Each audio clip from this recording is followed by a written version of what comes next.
अम्मा और अब्बा हमेशा जिंदा रहते हैं। लोग कहते हैं कि अम्मा अब्बा मर जाएं तो दुनिया वीरान हो जाती है, घर सूना लगता है। पर मुझे लगता है कि अम्मा अब्बा हमेशा जिंदा रहते हैं और हमारे साथ रहते हैं।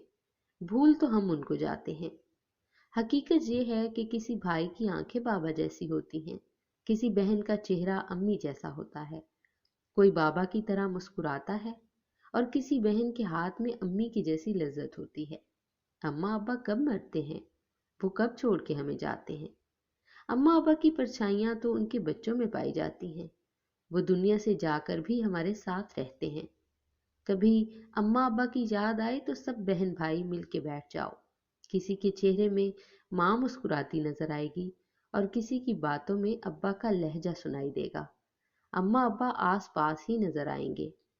भला जिस बाग को अम्मा अब्बा ने अपने खूने जिगर से सींचा हो, वो कब उजड़ सकता है। तबाह तो हम उसको कर देते हैं, नफरतों, हसद, खुद गर्जी और मतलब परस्ती के हाथों। अम्मा अब्बा तो जिंदा रहते हैं। अम्मा अब्बा से प्यार कीजिए, बहन भाइयों से प्यार कीजिए और इस प्यार को हमेशा कायम व दायम रखें।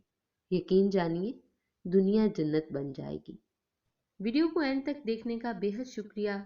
वीडियो अगर पसंद आई है तो लाइक कर दीजिए। चैनल पर अगर नए हैं तो सब्सक्राइब कर दीजिए। आपसे मिलेंगे नेक्स्ट किसी और वीडियो के साथ। तब तक के लिए हमें इजाज़त दीजिए। अल्लाह हाफिज़।